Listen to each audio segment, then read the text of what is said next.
पिछले क्लास में आप विद्युत रसायन में कितने नंबर 12 नंबर क्वेश्चन तक पढ़ लिए थे। आज से हम आप लोग कितने नंबर क्वेश्चन को डिस्कस करेंगे 13, 14 और उसके बाद फिर आ जाएंगे सीधे कहाँ ऑब्जेक्टिव पर, जिसका इंतज़ार आप सबों को भी रहा करता है। ठीक है, बेसब्री से। अरे भाई पढ़ाई में इंतज़ार बेसब्री से कब होने लगा आपको? रुपेश से पूछो, होता ही नहीं है पढ़ाई में इंतज़ार, छोड़ देगा, मंजूर है, इंतज़ार नहीं करना। चलिए लिखिए, क्या जिंक के छड़ को कॉपर सल्फेट के विलयन में डुबाकर रखा जा सकता है? हम अनमोल नहीं रखेंगे या रखेंगे, उससे तुम्हारा क्या जाता है। लेकिन इस ईगो के साथ क्वेश्चन को छोड़ तो भी नहीं सकते ना, तो क्वेश्चन में सेटिस्फेक्शन के साथ आपको लिखना पड़ेगा। तो सीधे तौर पर लिखिए नहीं, एक ही बार में नकार दीजिए, लिखिए नहीं। क्योंकि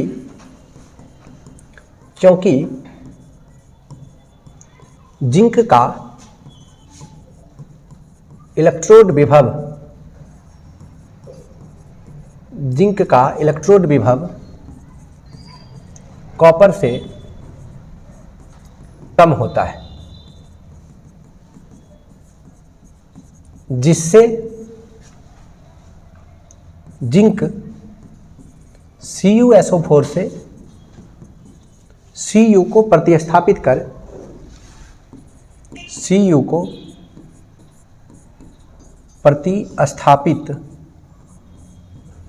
कर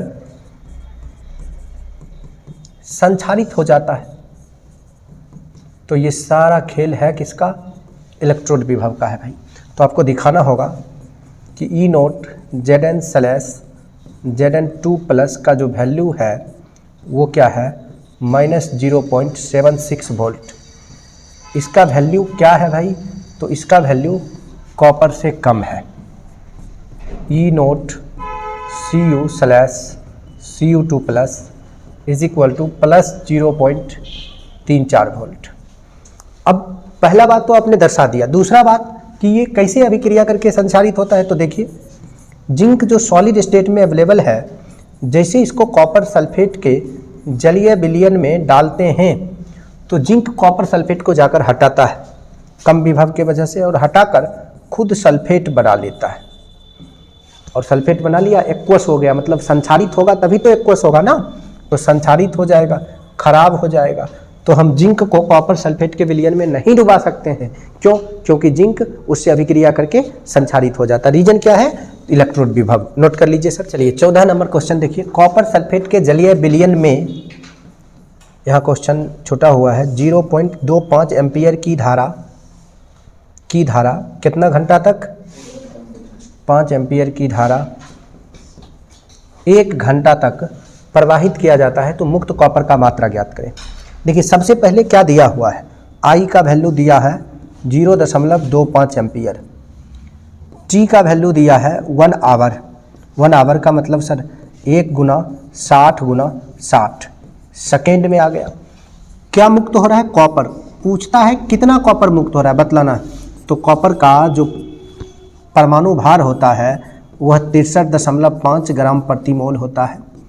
संयोजकता कितना होता है? 2 होता है। तो अब सीधे तौर पर फैराडे का पहला नियम लगा दो सर। क्या है नियम? कि चूंकि M = WT/NF गुना क्या? IT, इसलिए M = WT 63.5, संयोजकता 2 × 96,500। I का वैल्यू सर विद्युत धारा 0.25, T का वैल्यू 60 × 60 सेकेंड। अब ये टाइम सेकेंड में था, अब ये टोटल कैलकुलेशन हमारा किस में आ जाएगा? ग्राम में आ जाएगा। तो अब बारी आपका है, आप इसको पूरा सॉल्व करो, गुना भाग करो और चेक कर लो आंसर कितना आता है। जैसे इस पॉइंट को हम उड़ा लेते हैं, 2 जीरो आ जाएगा, तो ये जीरो और ये जीरो भी कैंसिल। सर इस पॉइंट को भी उड़ा लें, इस पॉइंट को उड़ा लेते हैं, 10 आ गया। अभी काट सकते, बहुत कुछ काट सकते। 2 से काट लीजिए, 3 हो जाएगा। 5 से काटिए, 5 दूना 10, 5 25, फिर 2 से काट लीजिए, 3 हो जाएगा। सर 5 से इसको भी काट लीजिए, ये भी कट जाएगा। 1 4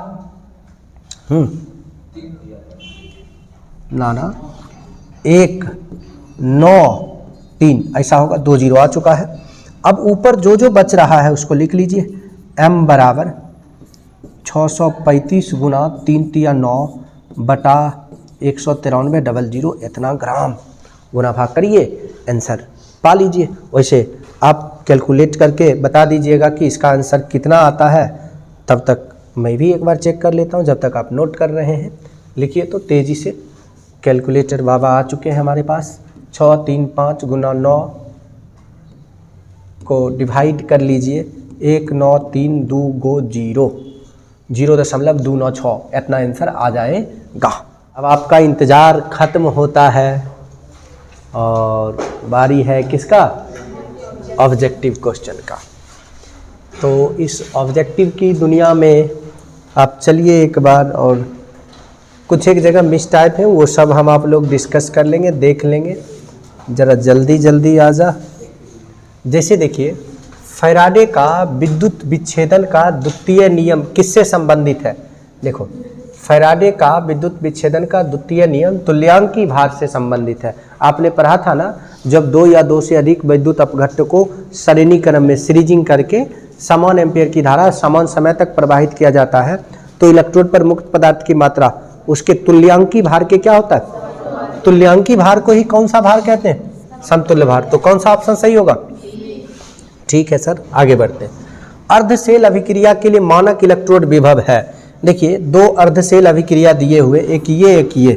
तो मानक इलेक्ट्रोड विभव का सिंपल सा फॉर्मूला है, आप सबको पता है, ई नोट सेल बराबर ई नोट कैथोड माइनस ई नोट एनोड। इसी से आप विद्युत वाहक बल भी कैलकुलेट करते हैं। अब जो बड़का होता है उसको हम आप लोग क्या कहते हैं? कैथोड कहते हैं। ये बहुत सिंपल सा कॉन्सेप्ट है। और छोटा वाला वैल्यू आपका ऑलवेज क्या कहलाएगा?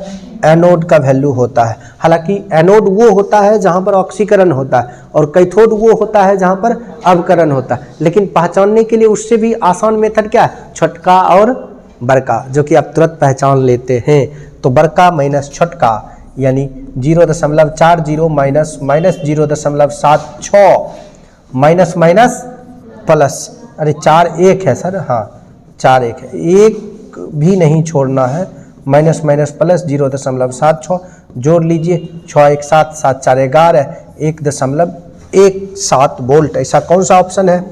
Option number D is correct. आप इसको लिखना चाहें तो आसानी से लिख सकते हैं, यहाँ नहीं यूट्यूब पर वीडियो देख के। ठीक है, चलिए आगे बढ़ते हैं। चलिए अगला क्वेश्चन पर चलते हैं। अगला क्वेश्चन से पहले एगो ध्यान से फोटो ले लेते हैं, ले लिए इसका। हाँ, अब देखिए, क्वेश्चन एको को नहीं लिखना है, जिसको लिखना है वीडियो देखो, दूसरा कोई विकल्प नहीं है। चलो आ जाओ यहाँ। अरे भाई ये क्या है? ये हाँ, वैसे कुछ जादू था, आया गया। निम्नलिखित में कौन द्वितीयक सेल है? अच्छा, लेकलांचे सेल कौन सा सेल है? और सांद्रण सेल ना तो प्राथमिक के श्रेणी में था ना द्वितीयक के श्रेणी में था, वो एक एक्सपेरिमेंट था, एक प्रयोग था। निम्न में किसके आयनिक विभव का मान अधिकतम होता है? Aluminium, phosphorus, silicon, magnesium. तो आपने खूब रट्टा लगाया कि ऐसा वैल्यू किसमें है? फास्फोरस में है, इसका आयनिक विभव सबसे अधिक है। चलिए अगला क्वेश्चन देखते हैं। द्रवित सोडियम क्लोराइड के विद्युत अपघटन से कैथोड पर क्या मुक्त होता है? मतलब किसी ने क्या किया, जरा ध्यान से समझिए। सोडियम क्लोराइड लिया, इसी को पिघला कौन स्टेट में ला दिया? लिक्विड स्टेट में ला दिया। तो फिर इसका विद्युत अपघटन कराने पर कैथोड पर क्या आ जाएगा? कहाँ पर? कैथोड पर क्या आ जाएगा? कैथोड पर क्या आ जाएगा? सोडियम आ जाएगा। क्यों सोडियम आएगा कैथोड पर? कैथोड पर सोडियम इसलिए आएगा कि कैथोड कैसा होता है? निगेटिव होता है, और सोडियम कैसा होता है? पॉजिटिव होता है। अगला क्वेश्चन में चलते हैं। सोडियम फ्लोराइड के जलीय घोल का विद्युत विच्छेदन कराने पर धनोद पर यानी धन आवेश पर क्या मुक्त होगा? अरे भाई, धन आवेश पर वही मुक्त होगा जो माइनस है, ऋण आवेश पर क्या मुक्त होगा? जो प्लस है। लेकिन इस बार क्वेश्चन में एक चीज बोल दिया गया है कि जलीय घोल है, यानी सोडियम फ्लोराइड जो है तन के मात्रा में है, उसमें मैक्सिमम अमाउंट क्या है? जल है। तो सोडियम फ्लोराइड का अमाउंट है नहीं, जल है। तो जल जब टूटेगा फ्लोराइड से आ जाएगा, वहां से सोडियम से फ्लोराइड आ जाएगा। ये देख लीजिए, इसको क्या हो गया? NaF ना, NaF ये टूटकर बना लेगा Na plus plus F minus, F minus F2 में कन्वर्ट हो जाएगा। अब F2 है क्या, यहाँ से जो हमें F2 मिल रहा है वो तो निगेटिव है, और ऑक्सीकरण से जल के विद्युत विच्छेदन से हाइड्रोजन मिल रहा है। जल के विद्युत विच्छेदन से क्या मिल रहा है, हाइड्रोजन। हाइड्रोजन कैसा है, पॉजिटिव है। हाइड्रोजन कैसा है, पॉजिटिव है। तो अब जरा ध्यान से समझिए, पॉजिटिव वाला कहाँ पर मुक्त होगा, धनोद पर। निगेटिव वाला कहाँ पर मुक्त होगा, पॉजिटिव वाला ऋणोद पर मुक्त होगा, और निगेटिव वाला कहाँ पर मुक्त होगा, धनोद पर। तो F2 हो जाएगा धनोद पर और H2 हो जाएगा ऋणोद पर। ऐसा कौन सा ऑप्शन है, बी नंबर ऑप्शन। लेकिन इसी में समझिए, सोडियम फ्लोराइड के जलीय घोल के जगह पर अगर रहता द्रवित सोडियम फ्लोराइड, तब क्या ये ऑप्शन हम सही करते, बिल्कुल नहीं करते सही। तब कौन सा ऑप्शन हम सही करते, F2 एवं Na, F2 एवं Na। तो क्वेश्चन कैसे पूछ रहा है ये समझना है बहुत। 96,500 कूलम विद्युत कॉपर सल्फेट के विलयन से मुक्त कराता है। 63.5 ग्राम कॉपर, 31.76 ग्राम कॉपर। अरे देख लो ना भाई, इतना क्या करना। देखो आपने फॉर्मूला पर रखा M बराबर WT बटा NF गुना IT क्यू। तो M बराबर क्या मुक्त हो रहा है, 63.5 कॉपर का परमाणु भार होता है, संयोजकता 2, 96,500 कूलम। कहता है जो आवेश हम डाल रहे हैं वो भी कितना है, 96,500, 96,500, 96,500 गया कम से।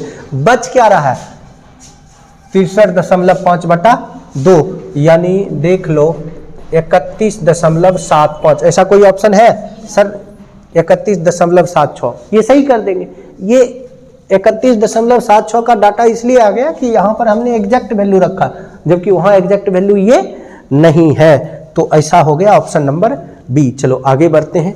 ये एक ऐसा टॉपिक है, 7 नंबर वाला एक ऐसा टॉपिक है, इस पर ऑब्जेक्टिव सब्जेक्टिव किसी न किसी रूप में क्वेश्चंस पूछे जाते हैं। ये क्वेश्चन किस पर बना है, तो फैराडे के प्रथम नियम पर बना है। ठीक है, क्वेश्चन नंबर 8।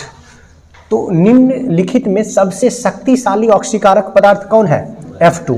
यानी जब आप वर्ग 17 में जाते हैं, फ्लोरीन, क्लोरीन, ब्रोमीन, आयोडीन, तो आप ऊपर से नीचे आने पर अवकारक क्षमता में इंक्रीजिंग पाते हैं और ऑक्सीकारक क्षमता में रिड्यूसिंग पाते हैं। तो सबसे प्रबल ऑक्सीकारक कौन होगा, फ्लोरीन। अब प्रबल अवकारक पूछता तब क्या करते हैं, आयोडीन। अगला क्वेश्चन में चलिए, फैराडे का विद्युत अपघटन नियम निम्न में किससे संबंधित है, वैद्युत अपघट्य के समतुल्य भार से। किससे संबंधित है, वैद्युत अपघट्य के समतुल्य भार से। परमाणु संख्या से इसका कोई लेना देना, वेग से कोई लेना देना नहीं, कुछ लेना देना नहीं सर। इस क्वेश्चन को ध्यान से समझो। एक फैराडे विद्युत धारा प्रवाहित करने पर प्राप्त मात्रा बराबर होगा। एक फैराडे जो है वो क्या, एक फैराडे मतलब 96,500 कूलम। तो इसका कौन सा ऑप्शन सही होने वाला समझिए, जरा ध्यान से देखिए। इसको भी फैराडे के प्रथम नियम पर बनाएंगे। M बराबर WT बटा NF गुना Q।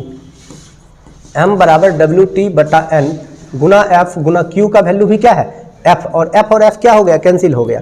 तो WT बटा N यानी परमाणु भार बटा संयोजकता। ये जो परमाणु भार बटा संयोजकता, इसको क्या कहते हैं, इसको कहते हैं सर 1 ग्राम समतुल्य। क्या कहते हैं, 1 ग्राम समतुल्य। वहाँ किसी में गलत लिखा है, उसको सही कर लीजिएगा। ठीक है, 1 ग्राम समतुल्य ऑप्शन सही होगा।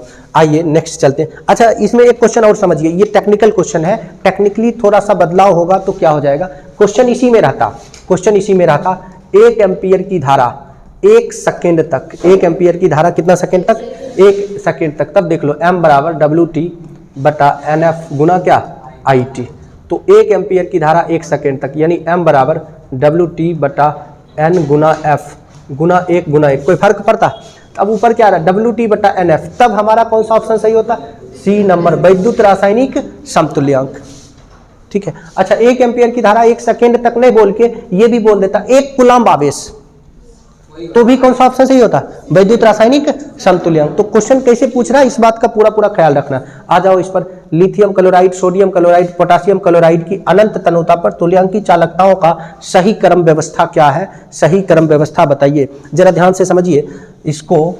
ये सब वर्ग 1 के धातु हैं, ली, न, कब्र से फरार ना, या हेलिना करे रब से फरियाद। तो ये 3 एलिमेंट है। जैसे ऊपर से नीचे आइएगा तो एटॉमिक रेडियस बढ़ेगा। क्या बढ़ेगा, एटॉमिक रेडियस बढ़ेगा। एटॉमिक रेडियस जब बढ़ेगा तो इसको आयनीकृत करना बहुत आसान होगा। आयनीकृत करना बहुत आसान होगा तो इसका चालकता बढ़ जाएगा। क्या बढ़ जाएगा, चालकता बढ़ जाएगा। तो सबसे ज्यादा सुचालक होगा KCl, उससे कम हो जाएगा NaCl, उससे कम हो जाएगा LiCl। ऐसा ना सर बिना बना एक को ऑप्शन इन है, मतलब गलती से इसमें एक ऑप्शन ये B number option mistype हो गया है, तो इसको हम कर लेंगे KCl से कम NaCl, NaCl से कम LiCl। तो भाई मेरे कौन सा ऑप्शन सही होने वाला है? Option number B. आपके सेट में पहला वाला में जिसमें टिक होगा उसमें बी ही होगा। चलिए आगे बढ़े, आगे बढ़ते हैं सर। बाकी समझने के लिए, दोबारा देखने के लिए, नोट करने के लिए यूट्यूब तो है ही, वहाँ से कर लीजिए, ठीक है, पब्लिकली है सब कुछ। चलिए अगला क्वेश्चन पर चलते हैं। धूम धड़ाका पूछ पूछ के पीट लिया जाए इस क्वेश्चन पर, ऐसा क्वेश्चन है, बहुत आसान आसान क्वेश्चन है इसमें। अरे चल, हाँ ये जाना नहीं चाह रहा है, जबरदस्ती लाना पड़ रहा है इसको। तो जरा देखिए, 1 फैराडे विद्युत कितने कूलाम के बराबर होता है? 94,000, सबको पता है। गैल्वेनिक सेल में एनोड होता है, मतलब देखो रासायनिक सेल को गैल्वेनिक सेल, ये रासायनिक सेल का एग्जांपल है गैल्वेनिक सेल, वोल्टीय सेल और डेनियल सेल। तो इसका एनोड कैसा होता है? एनोड पर कौन सा आवेश होता है? ऋण आवेश। कौन सा आवेश? ऋण आवेश। अगर यही अपघटनी सेल होता तब क्या होता? धन आवेश होता। बहुत अच्छा सर। अगला क्वेश्चन देखो, अगला क्वेश्चन बहुत अच्छा टाइप क्वेश्चन है, ध्यान से समझिएगा। 1 मोल Al3+ से Al के अपचयन के लिए कितने आवेश की आवश्यकता होती है? देखो आपने आवेश की आवश्यकता के लिए एक सूत्र लिख लो, आवेश बराबर परिवर्तित इलेक्ट्रॉन, या मोल पहले लिख लो, मोल गुना परिवर्तित इलेक्ट्रॉन। कितना मोल है? 1 मोल है। कितना मोल है? अगर 5 मोल रहता तो क्या लिखते? 5। 20 मोल रहता तो क्या लिखते? 20 लिखते सर। और कंडीशन समझिए, क्या कंडीशंस लगा हुआ है? परिवर्तित इलेक्ट्रॉन, यहाँ पर +3 है और यहाँ पर 0 है। कितने इलेक्ट्रॉन का परिवर्तन हो रहा है? 3 इलेक्ट्रॉन का परिवर्तन हो रहा है भाई। तो कितना फैराडे होगा? 3 फैराडे। 3 फैराडे ऑप्शन देखेंगे, खटाक से मार देंगे। अब लो, ऑप्शन वे नहीं दिया है 3 फैराडे, अब क्या करें? तो कूलम में ऑप्शन है ना, तो इसको हम कूलम में बदल देंगे। 3 गुना 94,500 कूलम। हाँ फटाफट फटफटा दीजिए, गुना में 0 0 5 दिया 15, 6 3 18 1 19, 9 दिया 27 1 28, इतना कूलम। अब देखो सारा ऑप्शन जो है ना 10 पर पावर 5 है, इसमें भी, इसमें भी, इसमें भी, इसमें भी, मतलब इसको हमको 10 पर पावर 5 में बदलना है। ध्यान से देखिए, 1 2 3 4 5, यानी यहाँ हम दशमलव लगा सकते हैं ना। अरे भाई तो गड़बड़ हो गया, यहाँ पर हम दशमलव लगा देंगे, 2 के बाद दशमलव, यानी 2.895 गुना 10 पर पावर 5 कूलम। कहोगे सर इसमें एक को ऑप्शन नहीं है, देखो ध्यान से, नहीं है। अब सार्थक अंक का उपयोग करेंगे, सार्थक अंक का उपयोग करेंगे तो 2.8 को हम लिख सकते हैं 3 गुना 10 पर पावर 5 कूलम। हमेशा नजदीकी ऑप्शंस ऑलवेज करेक्ट माने जाते हैं। तो कौन सा ऑप्शन हम टिक कर लेंगे? Option number A. अब देखो अगला क्वेश्चन को उतना ही ध्यान से समझो। ABC तत्वों का मानक अपचयन विभव क्रमशः इतना इतना इतना। अब अपचयन क्षमता जो है, अपचयन शक्ति, अपचयन शक्ति व्युत्क्रमानुपाती होता है किसके? विभव का। अच्छा उपचयन शक्ति एक होगा, एक होगा अपचयन। अपचयन मतलब क्या? अवकरण। उपचयन मतलब क्या? ऑक्सीकरण। तो अपचयन शक्ति व्युत्क्रमानुपाती होता है विभव के, उपचयन शक्ति समानुपाती होता है विभव के। तो भाई मेरे अब देखो कि किसका विभव सबसे कम है। ये हमारा A है, ये हमारा B है और ये हमारा C है। तो सबसे कम अपचयन शक्ति A का है, A से ज़्यादा C का है, C से ज़्यादा B का है। कोई ऐसा ऑप्शन है? या ऐसा है B से कम C का, C से कम A का, ऐसा दोनों में से कोई भी ऑप्शन है तो टिक कर लीजिए। ऐसा ऑप्शन कितना नंबर है? D नंबर है। एक लाइन इसको लिख सकते हो आप चाहो तो, अपचयन शक्ति व्युत्क्रमानुपाती विभव। जल्दी से फटाक से खटाक से कटा लो।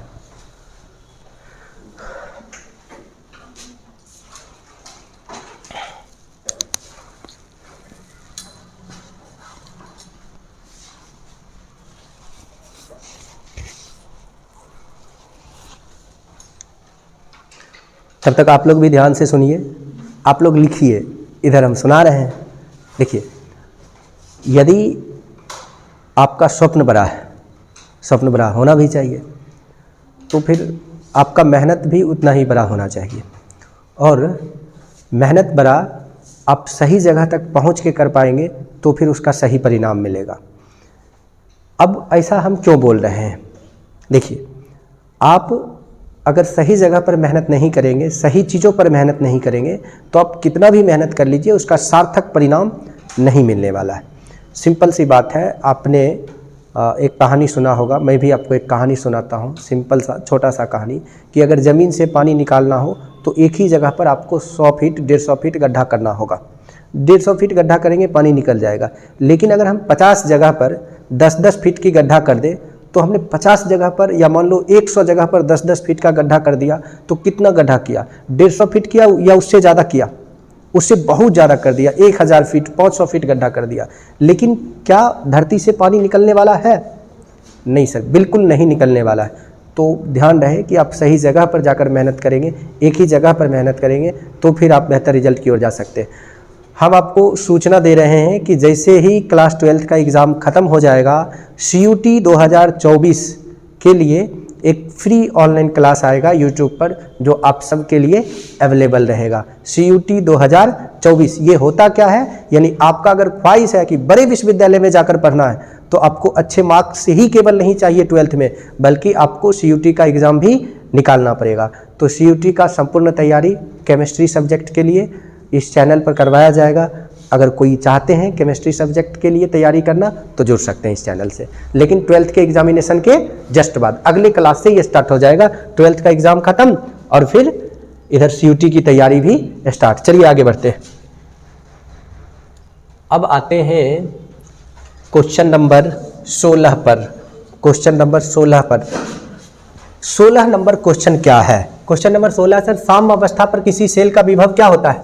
0 होता है। एक सेल डायग्राम दिया है, Zn solid Zn2 plus aqueous double slash Cu2 plus aqueous slash Cu solid है। ये भाई कौन सा सेल है? डैनियल सेल है या वोल्टीय सेल है या गैल्वेनिक सेल है? क्यों? क्योंकि ये वैद्युत रासायनिक सेल है और ये डायग्राम है किसका? वैद्युत रासायनिक सेल का है। जब लेड संचायक सेल को चार्ज किया जाता है तो निम्नलिखित में क्या होता है? पहले मैं कहूँ कि यहाँ एक टर्म जोड़ देता हूँ, H2SO4, ये मिक्स टाइप है, छुटा हुआ। लेड ऑक्साइड घुलता है? बिल्कुल नहीं घुलता है। H2SO4 पुनः उत्पन्न होता है। हाँ सर, जब लेड संचायक बैटरी को आप चार्ज करते हैं तो H2SO4 जो है वह पुनः उत्पन्न हो जाता है। तो कौन सा ऑप्शन सही होगा? ऑप्शन नंबर बी करेक्ट होगा। क्वेश्चन ये भी आता है, लेड संचायक बैटरी में अपघट्ट के रूप में किसका उपयोग होता है? नाइट्रिक अम्ल का, सल्फ्यूरिक अम्ल का, हाइड्रोक्लोरिक अम्ल का, इनमें से सभी किसका होगा? सल्फ्यूरिक अम्ल का। लेड संचायक बैटरी में किस अपघट्ट का उपयोग करते हैं? सल्फ्यूरिक अम्ल का उपयोग करते हैं। हाइड्रोजन ऑक्सीजन सेल निम्नलिखित में किस तरह का सेल है? तो हाइड्रोजन ऑक्सीजन जो है ना, वो ईंधन सेल है। कैसा सेल है? ईंधन सेल है। ईंधन सेल को बेकॉन सेल भी कहते हैं, बेकार सेल नहीं, बेकॉन सेल कहते हैं। कौन सा सेल कहते हैं? इसका सबसे पहला उपयोग किस में हुआ था? अपोलो मिशन में। किसके द्वारा किया गया था? नासा के द्वारा किया गया था। ठीक है सर, चलो आगे बढ़ते हैं अगला क्वेश्चन की ओर। Question number 19 number question repeated question है, मतलब रिपीटेड क्वेश्चन है, थ्योरी रिपीटेड है, क्वेश्चन अलग है। क्वेश्चन अलग है, इसको जरा किधर कर ले? हाँ चलिए ठीक है, यहाँ रहने देते, यहाँ तू परे रह भाई। तो क्वेश्चन क्या है? सेल का मानक इलेक्ट्रोड विभव का मान 25 डिग्री सेल्सियस पर दिया है, तो अपना विद्युत वाहक बल ज्ञात करो। देखो ये ज़्यादा है और ये कम है, मतलब ये निश्चित रूप से, वैसे भी यहाँ पर सेल डायग्राम दिया है, तो ये हिस्सा क्या होता है? ये क्यों आता है भाई बार बार? ये हिस्सा क्या होता है? एनोड होता है, और ये हिस्सा क्या होता है? कैथोड होता है। तो सेल डायग्राम के जरिए आपने पढ़ा ई नोट सेल बराबर ई नोट कैथोड माइनस ई नोट एनोड। कैथोड का वैल्यू कितना? कैथोड का वैल्यू कितना? प्लस में है, प्लस में है 0.80 माइनस एनोड का वैल्यू कितना? माइनस में है 0.14, 0.14 माइनस माइनस कौन चीज? प्लस 0.80 प्लस 0.14, दोनों मिलाकर कितना हो जाएगा? 0.95 वोल्ट। ऐसा देखिए कोनो ऑप्शन आपको दिख रहा है? 94 वोल्ट होगा सर, 5 नहीं, 94 वोल्ट। ऐसा कोनो ऑप्शन दिख रहा है? डी नंबर, तो डी नंबर को सही कर दीजिए। किस सेल में रेडॉक्स अभिक्रिया स्वतः संपन्न होता है? वैद्युत रासायनिक सेल में जैसे स्विच को ऑन करते हैं रेडॉक्स अभिक्रिया स्वतः संपन्न हो जाता है, लेकिन अपघटनी सेल में अलग से धारा प्रवाहित करना पड़ता है। देखिए यहाँ पर क्वेश्चंस वही आ गया जो आप पीछे देखे थे। 1 मोल Al3 प्लस से Al प्राप्त करने के लिए आवश्यक आवेश है कितना फैराडे? 3 फैराडे। चूंकि आपने पढ़ा आवश्यक आवेश बराबर मोल गुना परिवर्तित इलेक्ट्रॉन, तो 1 गुना 3 बराबर कितना फैराडे? 3 फैराडे। वहां पर गुलाम में ऑप्शन था, यहाँ पर फैराडे में। दूसरा आप देखते बताओ, 2 मोल आपको Cu2 प्लस से Cu प्राप्त करना है, परिवर्तित इलेक्ट्रॉन कितना है? 2 है, तो 2 दूना कितना? 4 फैराडे। ऐसे क्वेश्चंस काम देने वाले हैं, टेक्निकल हैं लेकिन बहुत आसान है, आप आसानी से टिक कर सकते हैं। चलिए आगे बढ़े। ठीक है सर, अगले क्वेश्चंस की ओर चलते हैं। अगला क्वेश्चन क्या है जरा देख लेते हैं। अरे भाई नीचे आ जा, ऊपर नहीं जाने का। चलो नीचे चलते हैं, नीचे चलते हैं। नीचे क्या है जरा देखिए, नीचे जो है वो बहुत कुछ है। किसी सेल में रेडॉक्स अभिक्रिया संपन्न होता है यदि सेल का ईएमएफ कैसा हो, धनात्मक।